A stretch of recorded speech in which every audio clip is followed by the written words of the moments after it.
Thank you for tuning in to Zcode Sports Betting Podcast. Let the show begin. Hi guys, Jake here, and welcome to the second part with Oldschool. Could you elaborate what your system is like? How does it work? What's the magic? Well, I mean, try not to reveal too much information, but at the same time, I would like to ask you, what sort of Zcode tools do you use? Okay. First of all, I would like to say that, as you can probably tell from this interview, unlike some others where it's totally been talking about analytics and a specific system, etc., I try to bring just a little broader perspective to the table because, you as you pointed out, I've been fortunate to run with the big dogs in real estate and at the poker table, but I really feel like I'm running with the big dogs at Zcode. And I'm so flattered and I even laugh because, when I'm mentioned in the same conversation as Brendan and Bear and the captain and Rasputin and, I can go on and on, but I'm like, I don't deserve to be in that conversation as far as knowledge and expertise, not in my opinion. But where I'm going with this is my favorite Zcode tool are the experts. It's the wall.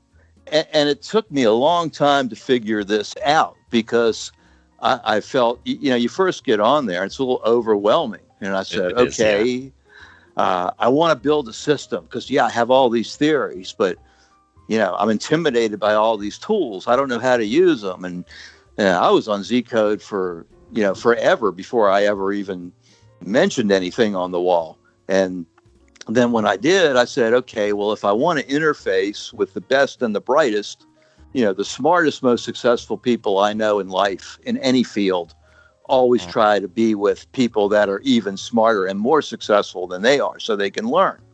And that's me. When I played tennis, that you can relate to, I always wanted to play to someone that was at a higher level to raise my game. You want to play up, not down.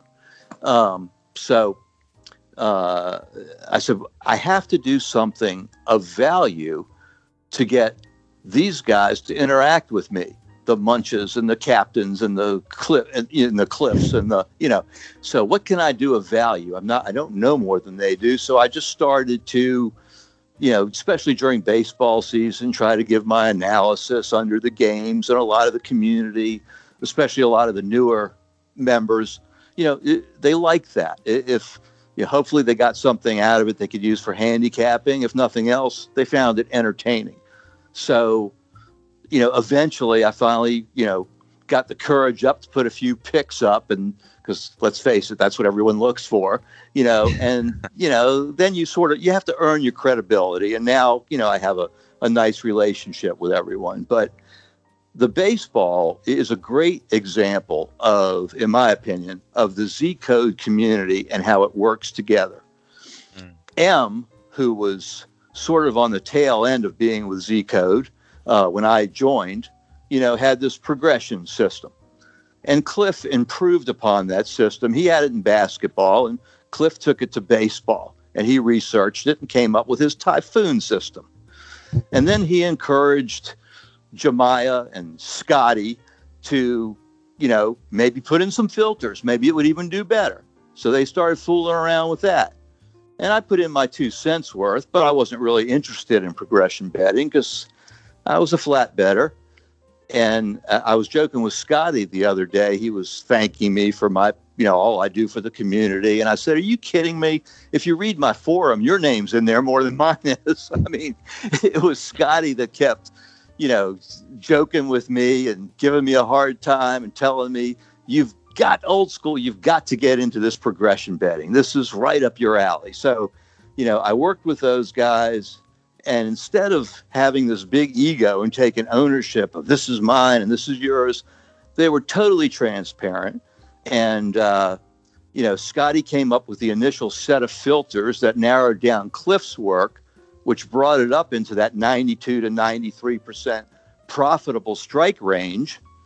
And then Bear, who is not a progression bettor, but who's just a great guy, was following what I was doing. And he jumps in my forum one day and he kindly sends me this table and he goes, I'm not trying to get you off of anything. He said, but I don't know what your average odds are, but here's the average odds. He sent me a break-even table on what my progressions needed to hit at in order to make money.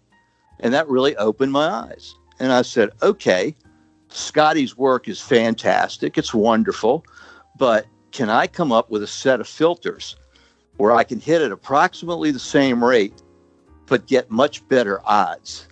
The one great bankroll management tip I've gotten from Zcode, as a gambler, I always played to win. If I was betting $1,000, I was laying 1,100 to win 1,000. With Zcode, I always play to risk. It helps me control the bankroll. You know exactly what you've got in action.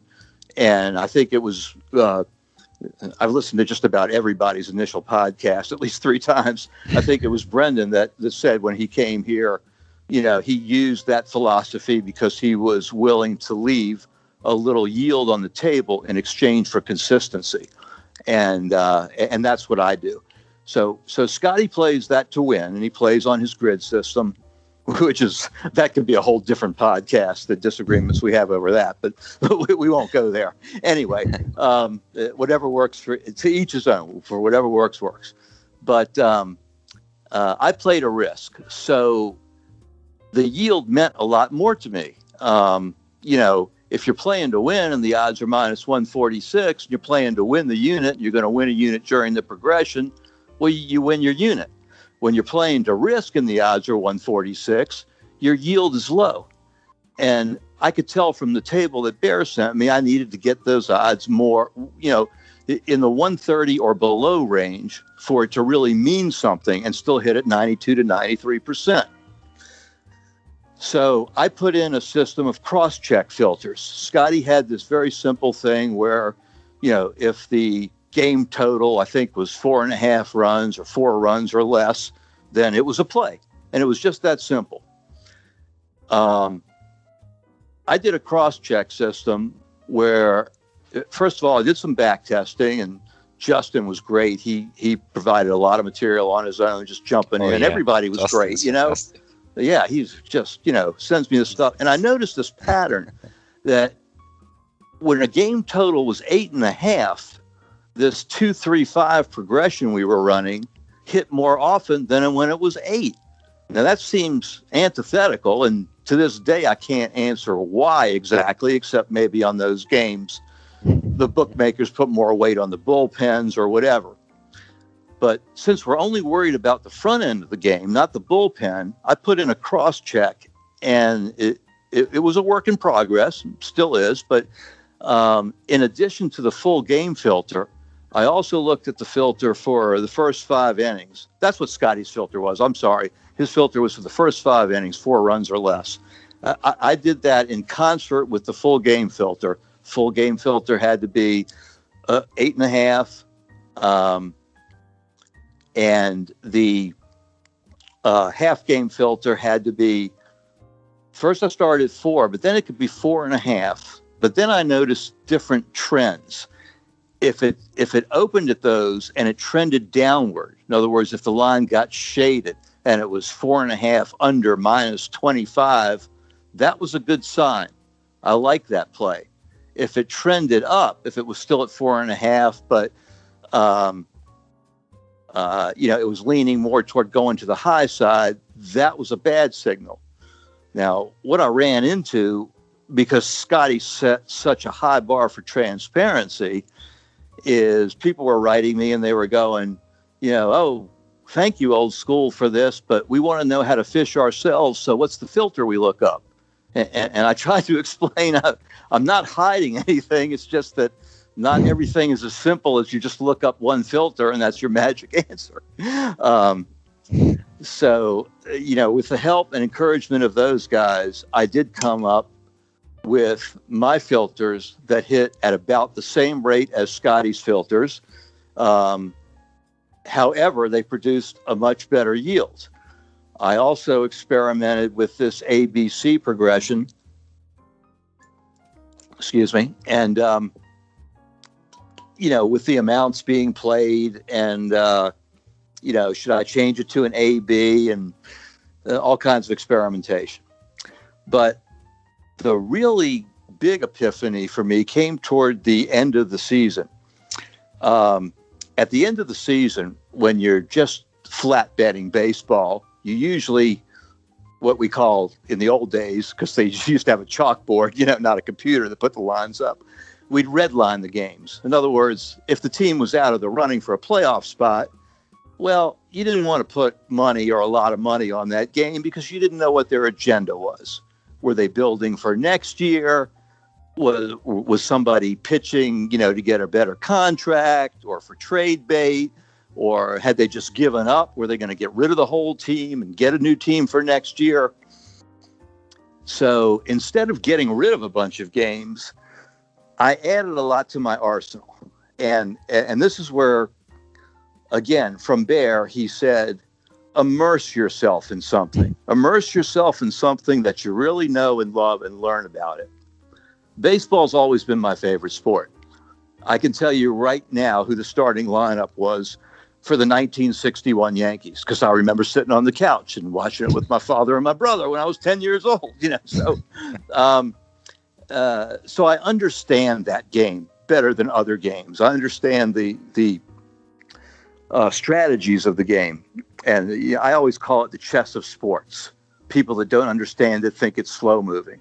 I know what's going on, why it is so slow moving, what they're talking about, the decisions that are being made. To me, it's been fascinating. So again, back to Brendan's quotes, and again, I'm using on purpose examples of what I told you, how my favorite tool is the experts. I have a notebook. I have notes from every expert. Yeah, you wouldn't believe. So, I love Brendan's quote that pros bet numbers and squares bet trends. So even when I have a subjective opinion, I try to put it into some type of a mathematical formula and give it some weight.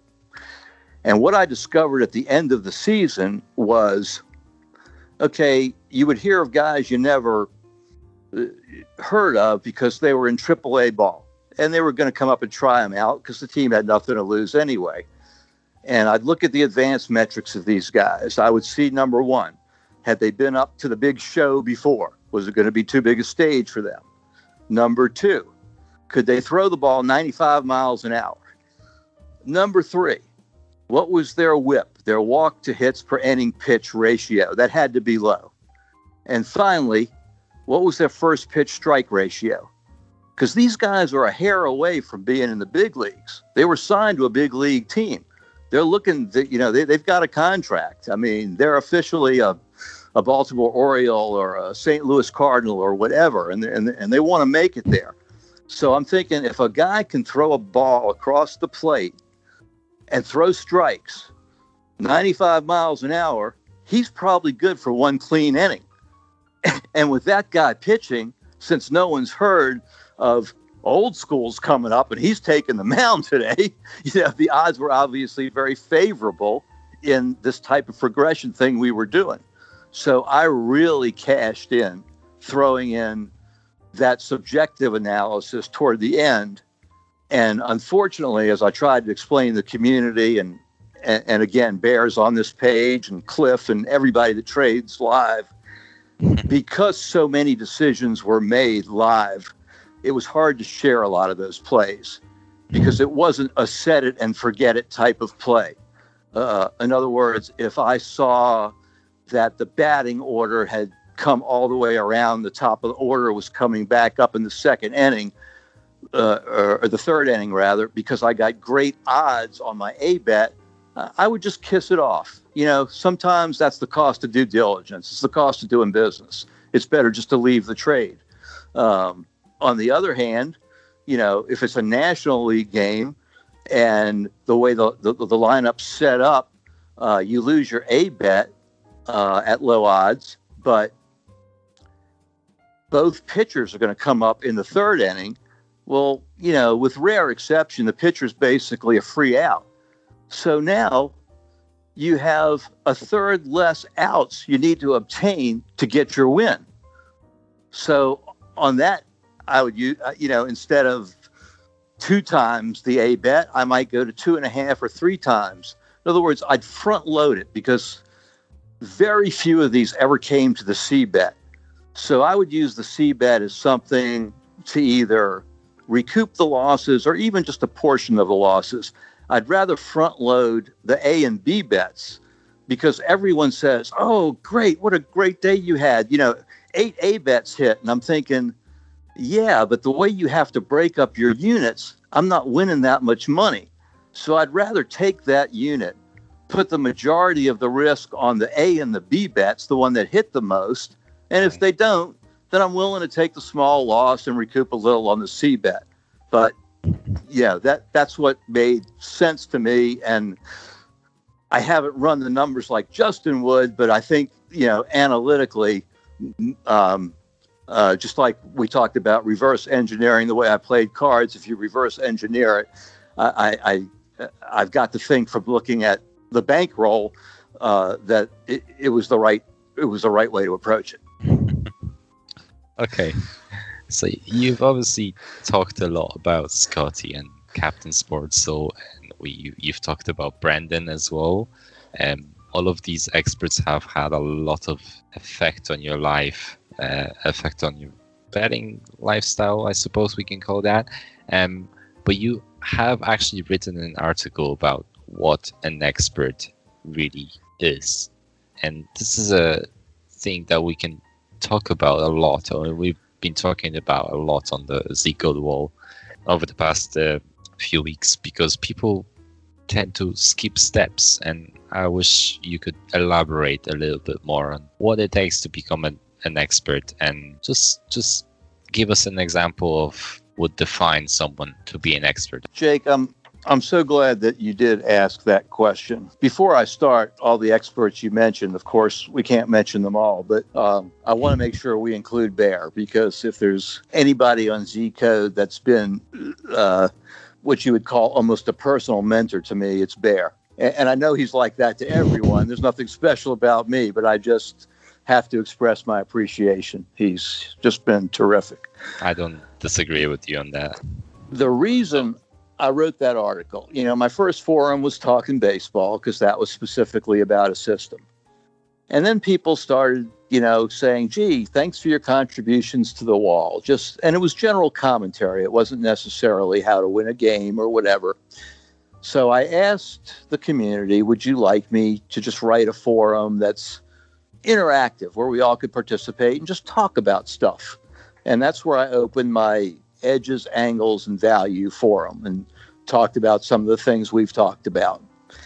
And I decided, I know it's the holidays, so there's not going to be a lot of participation because, there's a ton of sports, number one, and that's what we all do. And number two, there's families and holiday activities. But I'm trying to write an article every couple of weeks to spur some interest. And what got me started on this one is one of the newer members who, I try to respond to everyone. And he wrote me and he said, Oldschool, what does it take to become an expert? And I wrote about, I always joke that every 6 months I have to take up about half the wall with one of my, elaborate posts. But so this was one of them. And I started off with the old joke about the guy that, goes to New York City and he gets out of the cab and he says, how do you get to Carnegie Hall? And the native New Yorker says, practice, practice, practice. Because I thought what he was asking me was, how do I become an expert handicapper and sports investor? And I wrote an elaborate explanation on what I thought that meant and what it took. And Cyril has chipped in and says, 10,000 hours of practice, which was sort of, consistent with my little joke that I tried to make it entertaining with. And then I found out I answered the wrong question. What he meant was, how do I become a Zcode expert?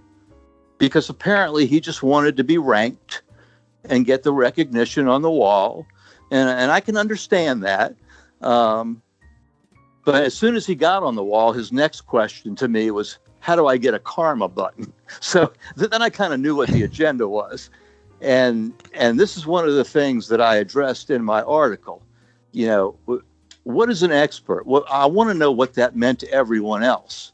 One definition of an expert is simply knowing more than the guy you're talking to about the subject matter.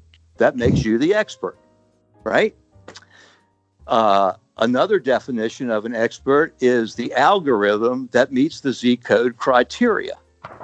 Now, again, without knowing how to create an algorithm, the one concern I have, and some of the people I see, you know, climbing the wall dramatically, quickly, is can you create an algorithm that also accounts for quality of content as opposed to just quantity? I mean, you know, you can go through there and you can like every post and you can make a bunch of comments and you are participating on the wall, but, you know, what have you really contributed? So I guess that's my big question on, you know, when you're a Zcode expert, does that necessarily mean you're really a sports investment or a handicapping expert? Because the advertisement at the top of the tab says, you know, find out who's hot lately, find out who the best experts are. So there's an implied credibility with these people. And again, I'm only saying this in the spirit of continuing to build Zcode into the professional organization with the integrity that everyone expects it to have. And as you said, it's a difficult task and hard to stay on point with. Then I gave a definition of my definition of an expert. And I was the first one to say that I don't belong. Again, I just laugh when, you know, someone gives me kudos and mentions me in the same sentence with Bear and Brendan and the captain and 10,000 other people. You know, I'm not in that conversation. So I defined it as I said, I know I'm a real estate expert because by law, I've been called to testify in court as a real estate expert. So legally, I'm a real estate expert. When it comes to sports, maybe I'm a baseball expert since I've had a successful season for a dozen consecutive years now. So I think that's more than a mathematical anomaly. So I may not be the best expert in the world, but, you know, but maybe you could define that as an expert. To me, when I achieve accomplishing the financial goal that I want to achieve for a full year, however that is, however many sports that needs to be or whatever, and I'm confident that I can count on that income stream year after year, I will only then consider myself a sports expert. And that's one of the reasons that I've turned down a karma button, because I don't think I deserve it. One common theme that does make an expert is math. As I said before, you know, again, to quote Brendan, pros bet number, squares bet trends. Bear, who I refer to as a situational handicapper, especially in basketball, which he's played at a high level, and he can see, you know, the schedule as it's set up for a trap game, the team going to have a letdown effect. He puts weight on that because that's something the bookmakers may have missed. So that's part of his mathematical equation for finding expected value. So breaking everything down to a mathematical formula is one common denominator I have found in all the successful experts on Zcode. Well, Zcode is actually transitioning to a completely new thing in 2019, I believe. A lot of it is going to revolve around experts. Who is considered an expert? So I think you as a person have had a huge amount of moving on. I want to ask you the next question, and that's sort of revolving around the past and the present. Your progression system for baseball has obviously accumulated a lot of profits for you, and you've had a well-off life, we could say that. You were able to afford a luxurious car, live in a nice house, what would be your most valuable piece of advice that you could give based on your own experience to the new bettors? New bettors is the area where I feel I may be of the most help in my contributions that I'm hopefully making to the Zcode community, because most new members are exactly like I were. They have a gambling mentality. So I try to help them transition that gambling mentality to an investor's mentality. And the one thing that's worked for me, someone reached out to me just the other night because it was a one-off game, maybe a Sunday night football game. And I said, well, I see no value. And I put in too much work to try to find edge in a trade. And then you still need luck on that particular day to go just bet on something just to bet on it. Again, I don't need the action. And this person was amazed, and they said, we need your self-discipline, which kind of made me laugh after the life I've led of non-self-discipline in that area. But, because I get frustrated and I want to win it all back. And what I shared with this individual was that I've changed my definition of instant gratification. I don't need to get it back on one night. I never chase a trade anymore. And I get my gratification when I look at my numbers at the end of the month. It's not every month, but it's usually every month. And I see percentage-wise how much money I've made. And I say to myself, I don't think there's 10 stockbrokers in the entire country that percentage-wise did as well on their customers' portfolio as I did on mine. And especially in progressions. You lose one progression, that's 7 to 9 units, depending on how you're playing it. And boy, was I tempted to jump in and go, okay, I'm going to get that all back. But I didn't. I said, I'm going to believe in the process. And I started back with that 1 unit risk. And it was grind. And you know what? At the end of the month, I had my nice profit. And that is so gratifying to me because that makes me feel smart as opposed to lucky. Oh, wow. Well, funny you mentioned progressions, because I used to run progression systems for tennis, and my progressions were from A to D. So I actually had a D-bet. And that was the most risky thing I've ever done in my life. When you release a D-bet to the community and people are obviously expecting a win because, right, you're looking at around 14, 16 units of loss. Thankfully, I've never lost a D-bet, and my progression system was relatively okay. I mean, we've never lost a single progression, but... Well, that's fantastic. What that ties in with something I've talked about. Experts. There's some experts I learned from. One, he left us for a while. Now he's back. But in reading his material, I learned so much from Dan. Now, only recently have we ever started, interfacing and talking on the wall. But one of his martingale systems. When I saw that name, my back arched up because martingale, that's the biggest sucker system in the world. That's a roulette system. It's just, but he pointed out the differential is that if you're investing in sports and you have an expected value, then you're supposed to win. You're on the right side of the equation. You're the house, you're the casino. So that's the differential. And in tennis, I see your expertise.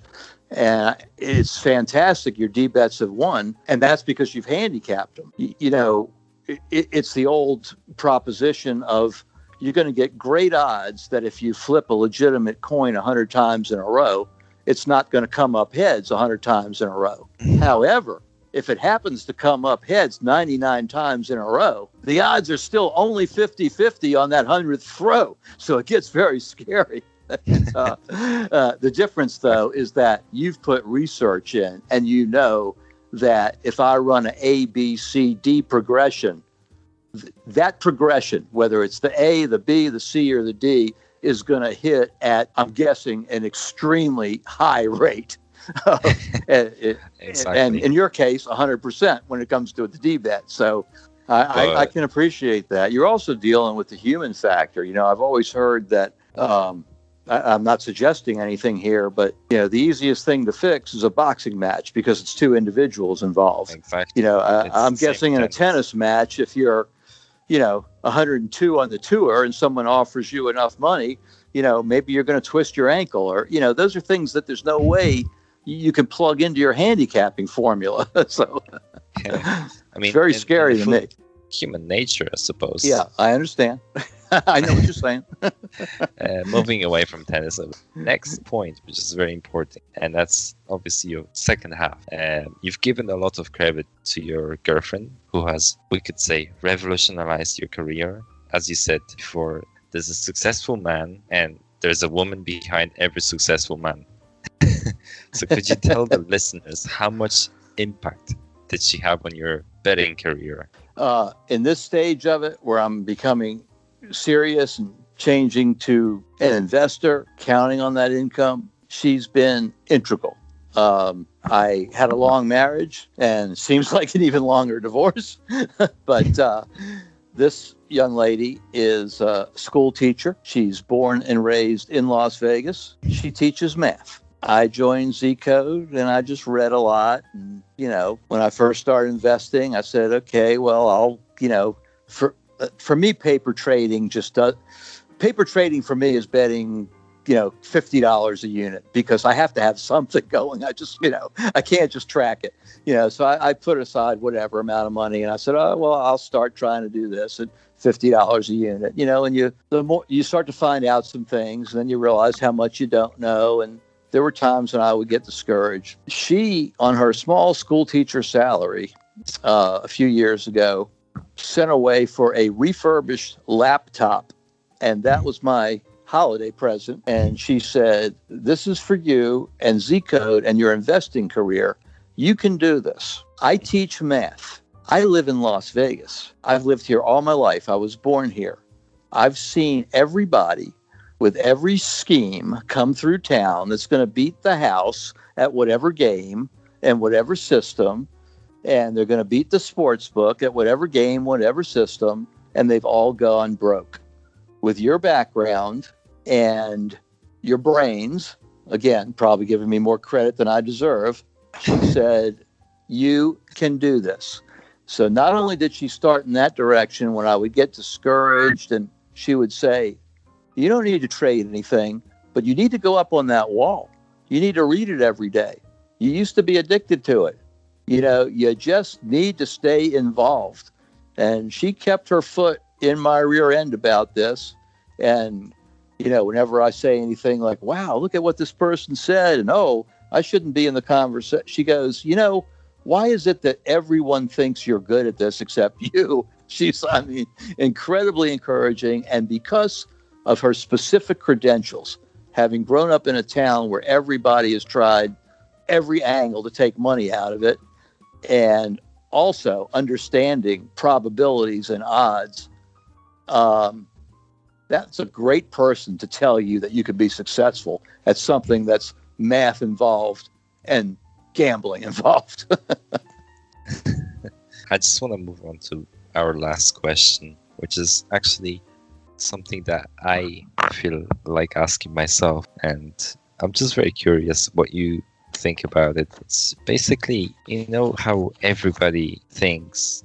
Everybody puts one sport expertise. A lot of experts are doing a lot of different sports at the same time. How do you see it as should you specialize in one sport, or should you be open-minded and sort of know a little bit about each thing, but not fully develop into one specific area? I think there are many roads to the same destination. And I think investing is investing, and understanding the principles of money management and long-term probabilities are important generically.